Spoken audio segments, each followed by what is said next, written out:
Kapolres Metro Jakarta Utara, Kombes Pol Gideon Arif Setiawan mengungkap motif penganiayaan yang dilakukan taruna senior STIP Jakarta terhadap juniornya Putu Satria Ananta Rastika 19 tahun pada Sabtu 4 Mei 2023. Menurut Gideon, pelaku berinisial TRS 21 tahun menganiaya korbannya hingga tewas karena arogansinya sebagai senior. Polisi menyebut senioritas itu tampak sebelum peristiwa pemukulan terjadi.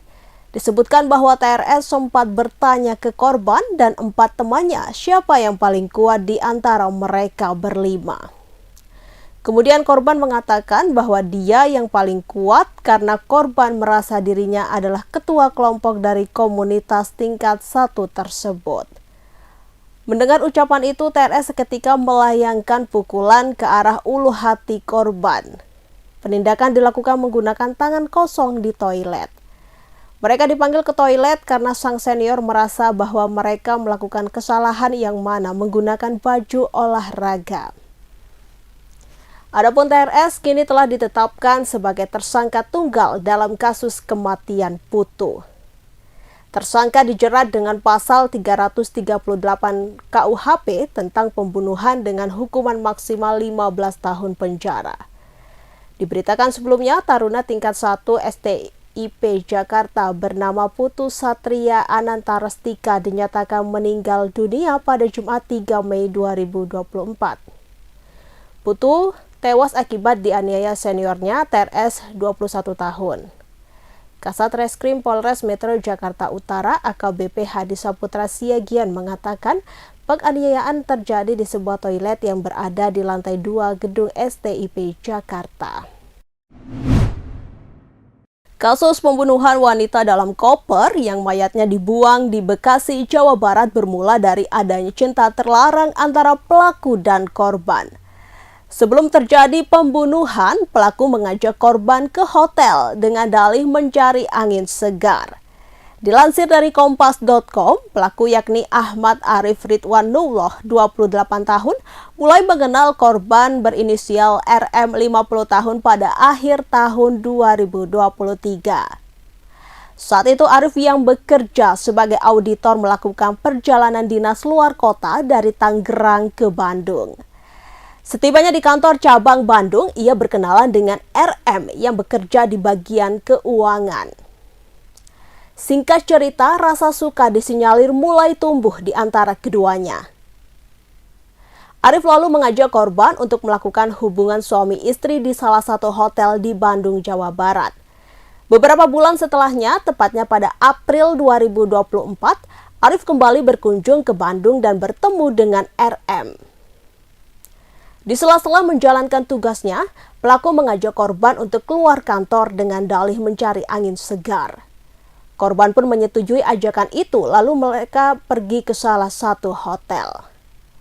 Kasat Reskrim Polres Metro Bekasi Gogo Galesung mengatakan, RM sempat meminta izin kepada atasannya untuk keluar kantor dengan alasan menjenguk sang kakak yang dirawat di rumah sakit. Ketika tiba di hotel, Arif dan RM kembali melakukan hubungan terlarang. Setelah itu, RM meminta Arif yang diketahui sudah beristri untuk menikahinya. Arif pun emosi dan sakit hati karena RM tiba-tiba meminta kejelasan dalam hubungan yang tengah dijalani.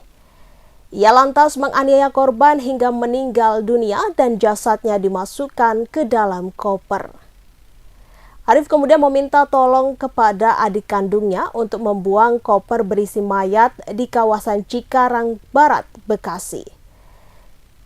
Saat ini, Arif dan sang adik telah ditetapkan sebagai tersangka pembunuhan. Kematian taruna STIP Jakarta, Putu Satria Ananta Rastika di tangan seniornya menimbulkan duka mendalam bagi keluarga. Ayah Putu Iketut Swastika bahkan tak bisa menahan tangisnya saat mengenang sosok sang anak yang masih berusia 19 tahun itu. Ditemui di rumahnya di Desa Gunaksa, Kecamatan Dawan, Kabupaten Klungkung, Bali, Sabtu 4 Mei 2023, Swastika menyebut Putu telah lama ingin masuk ke sekolah kedinasan. Cita-citanya tersebut kemudian tercapai saat diterima di STIP Jakarta. Putu kemudian memulai pendidikannya pada September 2023 lalu. Selama masa pendidikan, Putu kerap berkabar dengan keluarganya ketika punya kesempatan memegang ponsel. Swastika mengungkapkan, sang anak tak pernah mengeluh dan selalu bercerita apa saja yang dialami di kampus. Menurutnya, putra sulungnya tersebut merupakan anak yang polos dan penyayang kepada keluarga. Tak hanya itu, Putu juga dikenal sebagai anak yang cerdas yang memiliki tekad yang kuat. Kejadian ini pun membuat keluarga Swastika merasa syok, termasuk istrinya. Adapun Putu meninggalkan orang tua dan kedua adiknya yang masih duduk di bangku kelas SMA dan 6 SD.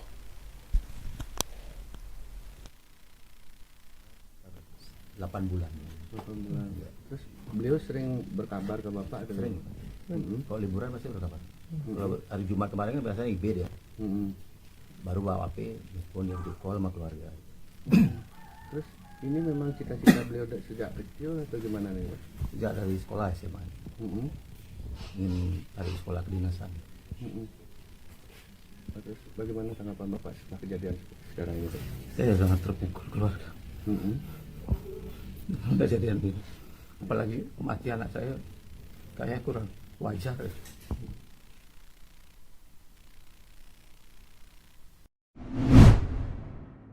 Kasus tewasnya taruna Sekolah Tinggi Ilmu Pelayaran STIP Jakarta saat ini tengah menjadi sorotan. Taruna bernama Putu Satria Ananta Rustika menjadi korban kekerasan yang dilakukan oleh seniornya. Namun pihak STIP Jakarta memastikan bahwa dalam kasus ini bukan perpeloncoan. Ketua STIP Jakarta Ahmad Wahid dalam keterangan pada Jumat 3 Mei 2024 memastikan bahwa kampusnya sudah menghapus perpeloncoan. Menurut Wahid, peristiwa ini dipicu masalah pribadi antara korban dan pelaku. Wahid lantas mengatakan peristiwa naas ini berada di luar kuasa STIP. Adapun Polres Metro Jakarta Utara telah menetapkan tersangka kekerasan terhadap Putu. Dugaan penganiayaan ini terjadi di toilet pria di dekat ruang kelas. Tindakan ini dilakukan oleh oknum senior tingkat 2. Seusai tak sadarkan diri, korban dibopong ke klinik kampus dan dinyatakan telah meninggal dunia. Proses tersebut pun terekam dalam kamera CCTV.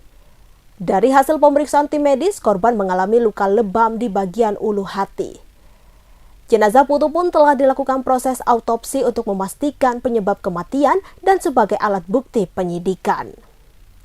Seusai diautopsi, jenazah Putu akan diterbangkan ke Bali untuk dilakukan proses ngaben. Pemirsa, kelompok perlawanan Bahrain yang didukung Iran kembali beraksi untuk kedua kalinya. Mereka mengklaim telah menargetkan pasukan perlawanan Israel di Pelabuhan Eilat pada Sabtu 4 Mei 2024. Serangan ini dilakukan sebagai dukungan untuk rakyat Palestina. Lebih lanjut, mereka menegaskan bahwa operasi melawan Israel akan terus berlanjut kecuali perang dan blokade di Gaza dihentikan. Meski serangan ini dilakukan yang kedua kalinya, namun menjadi yang pertama kalinya bagi mereka menyerang Eilat.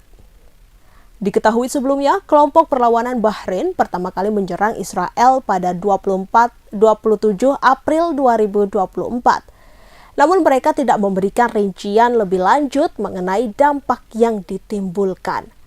Mereka hanya menunjukkan bukti adanya serangan tersebut melalui bukti video peluncuran drone. Di sisi lain, kelompok perlawanan Bahrain juga telah dikenai sanksi oleh Amerika Serikat.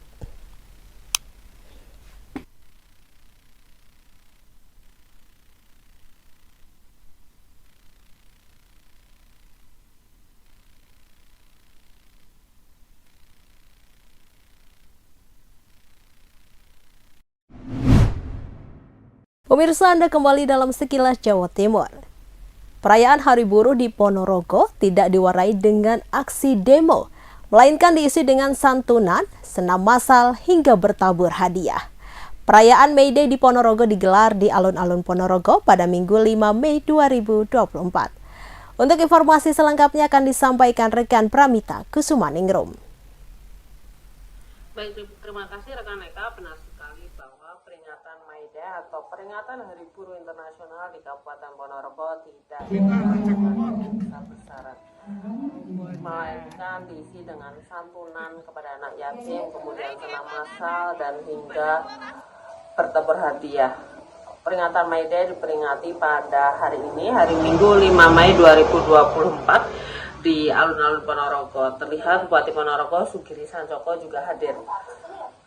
Awalnya acara dilakukan dengan santunan anak yatim, kemudian dilanjutkan dengan senam massal yang di sana terlihat ada Kang Giri, Sapanakra Bupati Ponorogo Sugiri Sancoko, juga ada Wakil Bupati Ponorogo Bunda Listiarita, juga beberapa stakeholder terkait.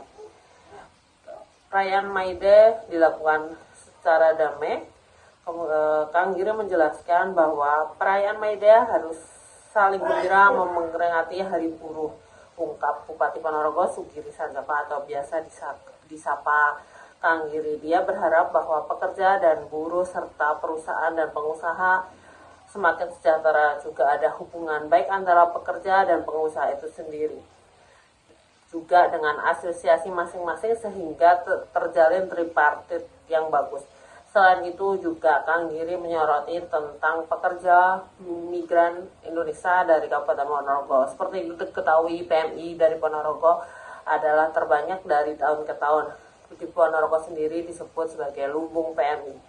Dia menjelaskan bahwa hingga saat ini pihak Pemkab Ponorogo terus mengirim PMI dengan yang mempunyai skill di mana sehingga PMI mempunyai kualitas yang benar-benar terjaga di luar negeri. Sementara itu Ketua Panitia May Day di Kabupaten Ponorogo Eko Nugroho mengaku bahwa peringatan May Day dihadiri oleh 600 itu mulai dari pekerja dan pengusaha serta lain sebagainya. Adapun kegiatan dilaksanakan mulai pagi yaitu santunan, kemudian senam massal dan hiburan. Dia mengucapkan terima kasih kepada semua pihak yang telah memfasilitasi peringatan May Day.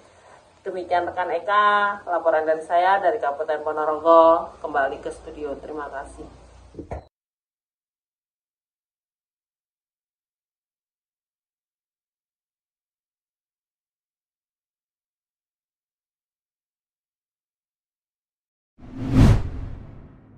Pemirsa, pasangan Mahalini dan Rizky Febian melangsungkan pernikahan di Bali hari ini, Minggu 5 Mei 2024. Diketahui Mahalini dan Rizky Febian akan menggelar acara pernikahan di dua tempat, yaitu di Bali dan di Jakarta. Adapun di Bali merupakan tempat kediaman Mahalini. Pernikahan juga akan digelar menggunakan adat Bali. Hal tersebut dikonfirmasi oleh klien Banjar Dinas Aseman Kawan Igede Hardi Raharja. Lebih lanjut, ia menjelaskan konsep pernikahan di Bali dan di Jakarta akan berbeda. Prosesi adat nikah dimulai dengan mepamit. Prosesi dilanjutkan dengan madar maswaka baru, kemudian resepsi. Dikatakan Igede Hardi, resepsi dilakukan di hari yang sama hingga malam hari. Sementara itu soal persiapan pernikahan, Igede Harga berujar, di rumah Mahalini sudah dipasang tenda. Igede Hardi memaparkan acara pernikahan Mahalini dan Rizky Febian digelar pada tanggal 5 Mei 2024. Lebih lanjut, Igede Hardi mengungkapkan bahwa Iki dan Mahalini selanjutnya akan melangsungkan ijab kabul di Jakarta. Acara ijab kabul pun akan digelar tanggal 8 Mei 2024.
Download Tribun X sekarang.